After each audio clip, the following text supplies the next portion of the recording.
everyone. Glad to see some faces here at this last day of the show, and yeah, I hope you already enjoyed some of the presentations and other stuff here on the show floor. Yeah, so we are celebrating 10 years of AE23 this year, and yesterday we had a short presentation with my colleague Nicolas, where we looked at the last 10 years and the things that happened, and one important part is still the education, to learn about how to use the things and how, well, get acquainted and feel safe using network technology, etc. And this is, of course, about knowledge. So I thought I'd repeat my little quick guide to audio over IP presentation, which is basically just touching a few things that you should have heard about and you should probably know if you start putting together your audio over IP system with AE23. And when we started to well, put things up, it looked a bit like this. A lot of racks with a lot of equipment, engineers in the room that were more or less busy one day to get the network running, and then it took 5 minutes to break it again, and then we started to get it up running again. So there was a lot of research and stuff going on, but of course if you set up your system on your own behalf, and there are smaller systems like just a console with a stage rack and maybe a bit of recording equipment, maybe an uplink to an OB van. These setups are much smaller, and they should not require a full room of engineers to set it up. So we will look at the device configuration, some switch configuration parameters that you should look into, and clock configuration is also one important thing. We start very basic with IP addresses. Most of you, or everyone, had got in touch with IP addresses already in the home Wi-Fi, and I would just clarify a few things here.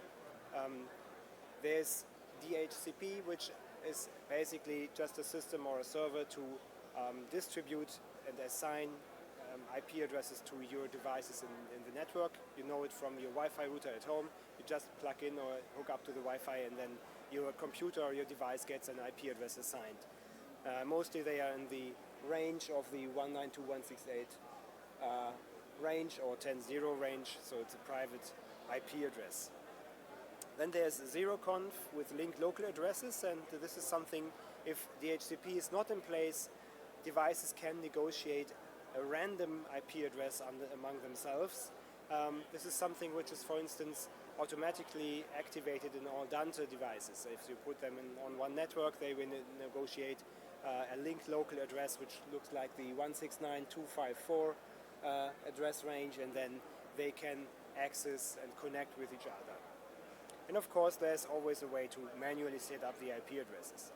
So this is just to mention these different aspects, how IP addresses can be assigned, and most of you will already know how to do that. So let's look a bit deeper into the setup. And we see here an example of AE23 configuration with Dante, and actually Dante in AE23 mode and devices that provide an AE23 compliant stream should be interoperable. It should just work. As we see here, if we make a cross-patch in Dante controller, we get an error message which says no audio data. And this is a bit strange, because if I connect the same source stream to another AE23 device, there is actually audio data. So I could verify that. Why is it say there's no audio data? Actually, if you look at the multicast IP address to the right, it says here, this one over there, it says 239.67.15.3.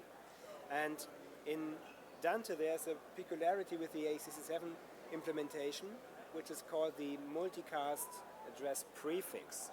If this doesn't match, the Dante AE23 devices cannot subscribe to a source stream. So the current default prefix of Dante devices is the 69. So 23969, and then the rest of the numbers doesn't matter. So as soon as I change my source IP address to 23969, it will work. I get the green light, and it's actually, sorry, it's not the source IP address, it's the IP address, the multicast IP address of the stream. So this must match, and this is something you need to keep in mind if you work with AES23 and AES23 Dante devices. You have to take care of that, and you have to set this for each Dante module. So if you are good with the default value, just make sure that your other AES23 sources use the same prefix. Most of them can change that, and you can change it on the Dante device as well, but then you have to change it for all of them, because otherwise they cannot interchange and exchange streams between them. Okay, that's about IP addresses. Now let's take a look at the switch configuration. So multicast is mostly used for the exchange of streams, and I would just clarify the difference between unicast and multicast. Unicast streams work in a way that the source is connected through the switch with any node in the network. So any device that connects to a particular stream sets up a direct connection and a single connection with the source, and they exchange data directly through the switch, one stream and one connection per node. For multicast, it works in a way that there's only one connection going from the source to the actual switch, and the switch is then distributing further the streams to the nodes. So this reduces the number of connections the source has to handle, and the switch will take care of the distribution of the actual stream data. So if I have a node that wants to receive a stream, it needs a way to tell the switch, I want to receive the stream. And this is what IGMP is for. IGMP is a protocol that tells the stream, tells the switch how which device wants to receive what stream. And if it sends an IGMP request to the switch will start to send audio data to the node. So this is how multicast works. And the thing is that if a device subscribes to a stream, it will normally send an IGMP request to the switch, and then the switch starts streaming. However, at some point it might just drop, and this point is normally after 1 or 2 minutes, and the reason is that the switch has to will ask all devices on a regular basis whether they still want to receive the data, because it could be that the device is reconfigured, it's switched off or whatever, and to make sure that the the switch does not continue to send data to some device that is not interested in it anymore, it will ask frequently whether the data is still required. This is called a query, and if there's no querier configured on the switch, at some point the connection will just stop to work, and it will go back to a similar error message, which is actually just the same error message as we saw before, but it's a different reason. That's a pity. But if we see that the prefix is actually matching, we can be sure that it's not the reason that this is the prefix.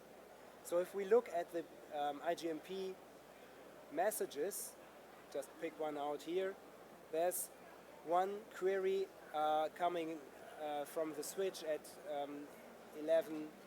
7 minutes 51 seconds, and then there's another query like 1 minute later, and in the beginning we got some support inquiries that said, well, I set up my stream and after 2 minutes it's gone.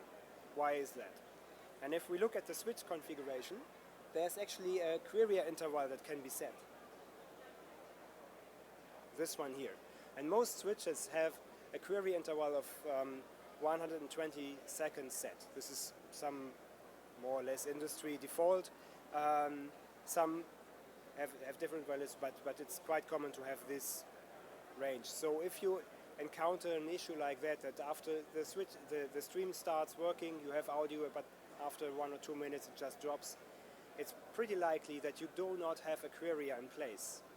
So there needs to be at least one querier in your network, and if this happens, you have to go to your switch and enable the querier to make sure that the IGMP is actually maintained and that the subscription of your streams will go on and stay alive.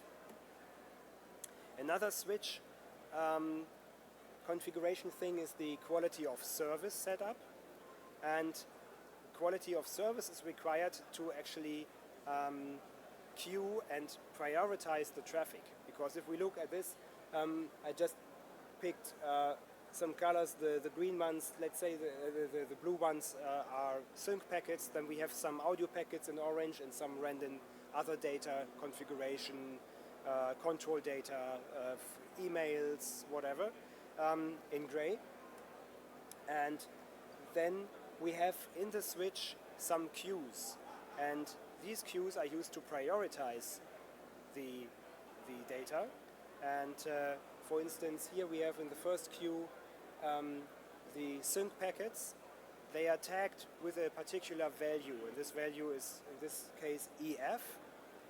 There's another tag for audio packets, which is AF41 in the second queue, and then in the third queue it's just best effort. So any other traffic, any other packet that is not tagged or has different tags goes into this queue, which has the lowest priority.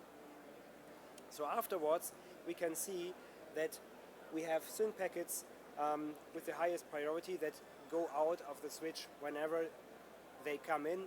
The quickest thing, the quickest path, they go out. And then we have as a second priority, of course, the audio packets. And just whenever is time, some of the best effort traffic is put in.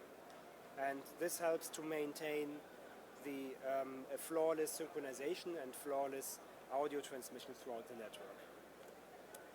Again, there's a peculiarity with Dante AE67 devices. The AE67 standard says that the clock packets need to be tagged with EF and media packets with AF41. Dante actually tags the clock packets with CS7, which is not a problem. I could assign them to the same high priority queue. However, the media packets have EF, and if I put this on the same network and on the same switch with a standard AE67 compliant device, my media packets from the Dante device will just match up and end up in the same queue as my clocking devices from clocking packets from another device. So this is something you have to address, and you have to make sure that this clash doesn't happen, either by reconfiguring my other AE67 devices. Most of them can just use other tags, so you can just use a different tag for the media and for the clocking that matches the Dante way to do it. Or you can retag this in a switch. Some switches allow to retag the incoming packets and then make sure that they end up in the right queue. So these are two options you have, and if you rely on quality of service and want to make good use of it with a network that has a lot of traffic going on, you have to watch out for this. Otherwise, as soon as Dante AE67 devices are involved, you might get into trouble. Okay, now let's move on with the synchronization, because the synchronization is something you have to set up as a first thing once you made sure that your switch configuration is right, but this is something you do probably just once. But then if you put devices on the network and start working and exchange data, they need to be synchronized. And if the sync is not properly done, and if the devices do not synchronize well, there's no point in starting to stream, because if you start streaming and the sync is not there, your audio will not be right. At some point it will break, and it's very difficult to find out what's going wrong if you already put a lot of data on the network with audio streams. So it's better to just focus on the synchronization, make sure all devices are happy with the sync, and then you switch on the streams later. Synchronization is maintained using PTP, which works in a way that the absolute time is distributed on the network. And there's a leader device that can be synchronized to an external clock or external source like word clock or GPS. Normally it's GPS, or it can also run on its own internal clock, and then it will send sync messages to all the nodes in the network. And the important thing is that the media clock that is derived from that sync information is then used to do whatever the device does with audio, AD, DA, processing, whatever. And the media clocks that are derived from that in different places, no matter where in the network, they must be AES11 compliant, which means that the clock must be as accurate as if the devices were be synchronized with a word clock or a baseband connection. So this is mandatory, and this is the requirement which is put on the PTP setup to make sure that the synchronization really works properly. Now, what happens if the sync doesn't work well? There's different behaviors. Of course, it can happen that the stream works, but you have glitches or it's interrupted. Actually, if you work with Dante devices, they just mute. So as soon as the synchronization is not preserved anymore, the devices are not happy with the sync messages because, for instance, they do not arrive at the right time and they cannot properly keep up with the synchronization, they mute. And then you have no audio, and you have to make sure that the synchronization is ready until they unmute again. Again, it helps if you have no audio streams on the network, and if to settle the synchronization, so you do not have interruptions in your audio afterwards.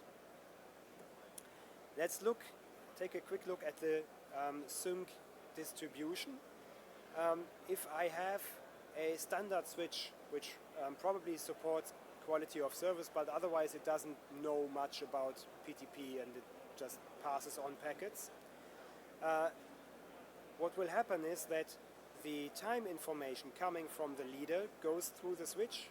The switch takes a bit of time to process the packet from the input through the queue to the output, so that takes a bit of time, and in the end, as a result, my node will get the time information, but it will have a slight offset in regard to the leader, because it took a while to travel until it reached the device. As a result, as these processing times and the travel time through the network is not always the same, we have a jitter.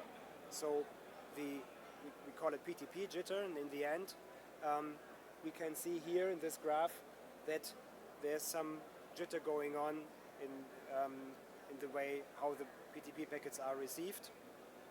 And in this case, it might look bad, but it's actually not that big that it breaks things. But if there's a lot of traffic and if QoS is not configured right, for instance, it might reach a point where devices just unlock and cannot sync anymore. Therefore, there are switches that do support PTP, and there are two different options here. One is the transparent clock, which means that, again, my leader sends the sync packets to the switch, and then the switch, of course, has its processing time, but it knows about it. So it measures the processing time each time a packet comes in, it measures the input time, and it knows when the packet leaves the switch, and it adds this information as a correction value to the packet that is actually sent to the node. So the node can make a calculation, takes the original timestamp and uses the correction value to actually get a more accurate result of the real time information. Additionally to that, it will send delay requests and responses, delay requests up to the leader device to measure the time the packet takes from the node back to the leader, and the leader will then send a response back to the node and tell the node your packet took this and that time until it reached me, so we can also use this as a correction. This will also work with a non-PTP switch. It's a general thing that is happening with PTP, but it even helps to improve that. So if we look at our jitter graph again, it looks like this, which is way better. And this is just achieved by the fact that the switch tells the node how much time it took to process the stuff. So for fun, I just switched off the transparent clock at some point, and this is what happens then. We are back to our normal jitter. And if we start streaming on the network, this will get worse, because the more traffic is on the network, the more PTP jitter will be introduced just by the switch being busy with moving the packets. And if we do not have the correction value, it's not really possible to determine the original timestamp as accurately as we do with the transparent clock. Then there's a way to use boundary clock. Again, the leader sends the sync packets to the switch, and now the switch is actually the device that synchronizes to the leader. So it will have its own clock that is synchronized to the leader, and it will act as a leader to all the nodes in the network.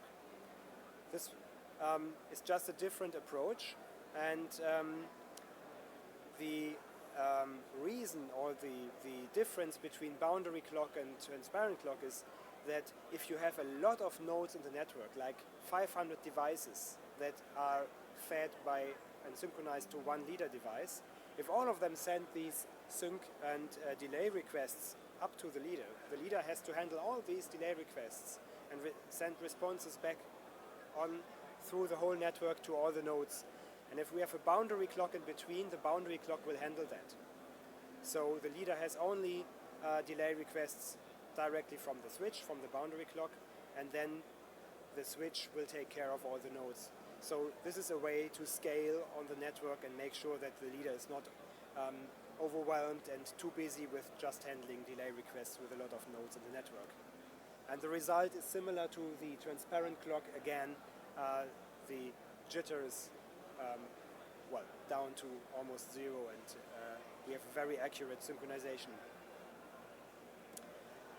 Okay, so we looked at the switch configuration, and just keep in mind the QoS issue with Dante AE67 devices. And one more thing, although it's meant well to use green Ethernet, it doesn't go well with real-time networks and real-time audio. So you have to switch it off, because switches will otherwise behave very strangely, and you cannot ensure flawless audio transmission if green Ethernet is switched on. Many switches these days have it switched on by default, so just make sure that you tick that off. Now that we have the synchronization and the switch configuration done, we can look into actual streaming and to distribute the information, how a stream looks like, how it's set up. I just show you quickly how the stream description looks like in a text representation. And this is the so-called SDP, which gives you information about the stream parameters.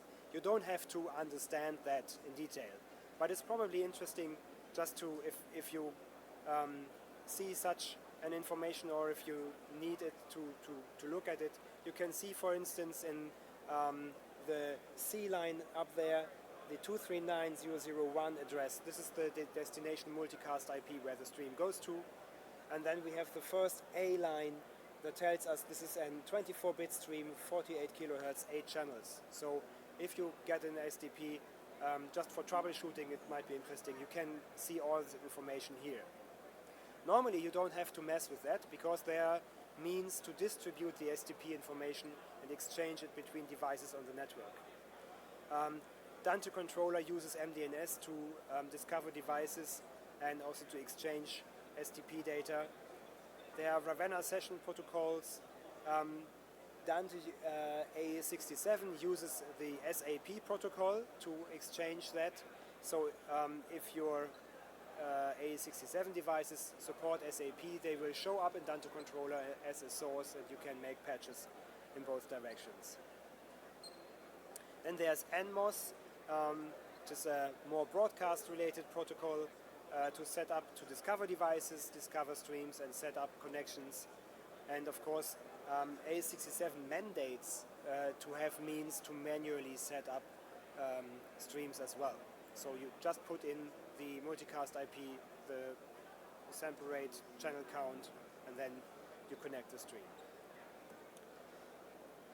Okay, so if you checked all that, you should be ready to go and can start streaming.